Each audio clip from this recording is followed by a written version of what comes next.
आज के वक्त में किसी पर आंखें बंद कर यकीन करना कितनी बड़ी परेशानी की वजह बन जाता है, यह डोडा जिले के शामदिले गांव के निवासी फारूक अहमद से बेहतर कोई नहीं जानता होगा।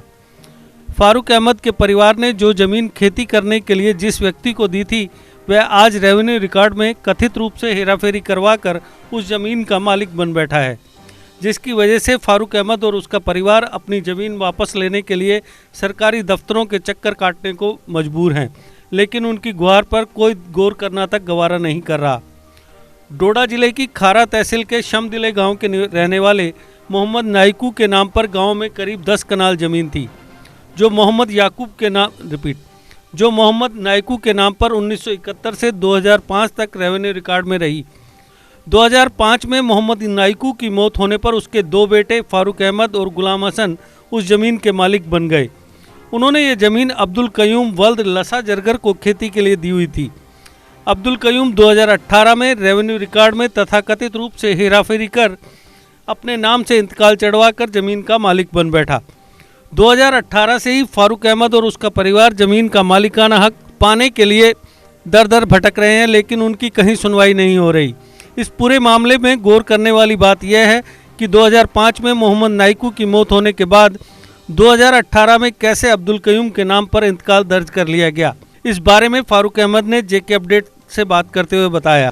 जनाब, हम शामदिले में रहने वाले हैं, तो 1990 की बात है। हम वहाँ से माइग्रेंट हुए थे, बहुत मिलिटेंट सी थी जी। तो हम वहाँ से माइग्रेंट हुए, तो वहाँ हमारी ज़मीन उधरी रही, हम घर जा नहीं सके, बहुत खतरा था।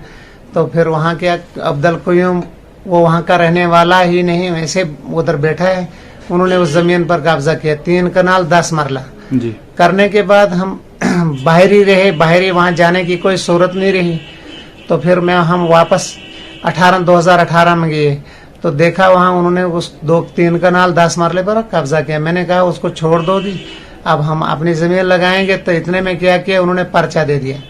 पर्चा देने के बाद हमें झूठे पकड़ाए, ऐसे इल्ज़ाम बनाए, हमें सिर्फ पुलिस पीछे हमें वहाँ जाने नहीं। तब तक देखते हैं तो उन्होंने 18 में इंतकाल कर दिया। 18 तक हमारी ज़मीन जो वो मलकियत हमारी है जनाब, हमारा कोई वहाँ का, जो हम वहाँ के रहने वाले, किसी का साइन नहीं, कोई गवाह नहीं, कोई कुछ नहीं है। इन्होंने ऐसे वसीयत बनाई है, झूठ बनाया है, वहाँ बाहरी गाँव के साइन किए हैं, बाहरी के गवाह हैं। तो फिर मैंने तहसीलदार को भी दरखास्त दे दी, एसडीएम साहब को भी, और अपील डोडा में एडिशनल एसपी को, एडिशनल डीसी को भी दे दी। तो कहीं मसला हल ही नहीं होता है जनाब, बिल्कुल ही नहीं। अभी वो वहाँ पर क्या चाह रहे हैं, वो क्या कह रहे हैं जो अपोजिट आपके हैं? जनाब, हम वहाँ जाते हैं, जो ही वहाँ जाते हैं तब तक वो पुलिस को, कहरा वाली पुलिस को क्या करते हैं, और हमें एकदम पकड़ते हैं और वहाँ से मना करते हैं कि वहाँ जाना नहीं है, बिल्कुल मना है। क्या आपके पास वो कागजात मौजूद हैं 2018 तक? 18 तक हमारी पूरी मालकियत जनाब, हमारे कागज हैं, हमारे कागज बिल्कुल। वहाँ तक कोई भी नहीं, ना वारसाना कोई गवाह है, ना वहाँ वारसाना कोई साइन है, वहाँ उस पर कुछ नहीं है सर जी, बिल्कुल ऐसे ही वहाँ तक हमें। और 18 में उन्होंने कर दिया है, और वो पुलिस के जरिए हमें वहाँ जाना नहीं। और हमने रिट भी करवाई सर, स्टे भी करवाए। तो वहाँ एडिशनल डीसी साहब ने वहाँ लिख कर दिया। तो यहाँ क्या, इन्होंने कहरा में जाकर उसको तब्दील किया, और मुझे वहाँ पुलिस से वो कहने जो ये उसको पाबंद करो, और उनसे मेरी फसल को कटवाया। 2 साल ऐसे हुआ, हम लगाते रहे, और वो पुलिस के जरिए मुझसे कटवाता, हम ऐसे के ऐसे रहे जनाब, हमारा कोई भी जरिए नहीं। अभी आप क्या अपील करना चाहेंगे? सर, हम इंतजामिया से अपील करते हैं कि हम पर कुछ हमारा हक दिलाया जाए, खुदारा हमारा हक, गरीबों का हक दिलाया जाए। बहुत ही शुक्रगुजार हैं जनाब, हमें बहुत मजबूर हैं कि उसने बहुत ही, और उसका लड़का मिलिटेंट था, उसके वो जबरदस्ती उनके जरिए से मेरा घर पे पहले जला दिया था।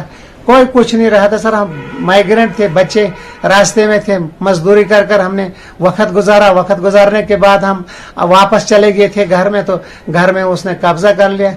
और जो ही हम घर में, जो ही उस खेत में जाते हैं, तो वो एकदम पुलिस का फोन करके हमें पुलिस पकड़ती है। हमें वहाँ भी बैठने का कोई तरीका नहीं है। हम जाएं तो जाएं किस खुदा के पास, बहुत ही मुश्किल, बहुत मुसीबत में गिर पड़े हैं सर। वहीं फारूक अहमद के बेटे ने कहा, सर हमारा माइग्रेंट हो गए थे वहाँ से, तो हमारा कुछ हमने ज़मीन लगाने के लिए दे दी थी। उसके बाद उसकी ज़मीन पे इंतकाल चढ़ता है, 2018 में उस पर इंतकाल चढ़ता है। हम अपील करते हैं डीसी साहब से भी, वो कुछ नहीं करते हैं। तहसीलदार काहरा से जिसको भी बोलते हैं हमारा कोई सुनता ही नहीं वहाँ पे। इसलिए हम यहाँ पे आए हैं आपसे बोलने के लिए कि ताकि हमारे मसले को कुछ हो, आगे कोई गौर करे। सर ये कितनी ज़मीन है आपकी? सर ये 4 कनाल कुछ है सर। तो ये सर किसी को बोलते नहीं, कोई सुनता समझता नहीं वहाँ पे। हमने तहसीलदार साहब से भी कहा, वो बोलते नहीं आप फालतू के आ रहे हो यहाँ पे, आप डीसी साहब के पास जाओ। हम डीसी साहब के पास जाते हैं, वो खाली तारीखें लेते हैं। हम गरीब हैं सर, हम किसके पास जाएंगे? हमारा कोई गुजारा ही नहीं होता है। हम ऐसे कर रहे हैं, हम उधर से माइग्रेंट हो गए थे, हमारी ज़मीन को उसके बाद इंतकाल चढ़ाया उनने 1971 से लेकर 2019 तक 18 तक हमारे नाम पे थी। उसके बाद उस पर फ्रॉड इंतकाल चढ़ा है, गवाह कहीं और के हैं, हमारे को कोई पूछता ही नहीं ना कुछ। हम ज़मीन पे जाते हैं, हमें नज़रबंद करते हैं वहाँ बोलते हैं नज़रबंद करो इनको। सर हमारा कोई सुनता ही नहीं है। इसलिए सर हम आज मीडिया के पास आए हैं ताकि इसके कुछ सुने, इस पर गौर करें। सर इस बारे में तहसीलदार खारा डॉक्टर सुबू अहमद शाह ने कहा कि इस बारे में डिस्ट्रिक्ट कमिश्नर डोडा ही कोई फैसला करेंगे। ये 2018 में इसकी म्यूटेशन हुई है, जिसमें शायद विल डीड का मसला है, जिसमें म्यूटेशन की है उस टाइम के तहसीलदार ने। तो ये इस टाइम एडीसी साहब के ऑफिस में ये जो मसला है वो इस टाइम सब जुडिस है, उसकी वहां पे प्रोसीडिंग्स चल रही हैं एडीसी साहब के कोर्ट में। तो जैसे एडीसी साहब के कोर्ट का फैसला होगा उस हिसाब से हम उस पर अमल करेंगे। बट अभी तक उनके कोर्ट से अभी कोई डिसीजन आया नहीं है। सर जैसे कि उनका कहना है यहाँ पर 2018 में जो कागज चेंज किए गए बिना इनको बताए, तो उनका जो ये क्लेम है तो उस पर आप क्या कहना चाहेंगे? देखें, इसमें हर एक चीज का एक प्रोसेस होता है। अगर कोई म्यूटेशन जो है वो विलफुली जो है रॉन्ग की हुई या गलत म्यूटेशन हुई तो उसका अपील का प्रोसेस है। जो हमारे अपीलेट अथॉरिटीज हैं, आप उनके पास अपील कर सकते हो, जैसा कि इनने किया भी है। और उस अपील के बाद अगर ये प्रूव होता है कि वो म्यूटेशन जो है वो गलत हुई है तो या उसमें कोई कमी है, तो उस म्यूटेशन को आप जिसको रिमांड का प्रोसेस बोलते हैं वो ठीक हो जाती है, उसमें ऐसा कोई इशू नहीं है। तो हम अवेटेड हैं उस डिसीजन का। जो ही डिसीजन होगा उस बेसिस पे या तो म्यूटेशन जो है ये स्टैंड रहेगी या इसको अगर कोई ठीक करना होगा तो वो ठीक भी हो सकता। अब ये तो आने वाला वक्त ही बताएगा कि फारूक अहमद को उसकी पुश्तैनी जमीन वापस मिलती है या नहीं।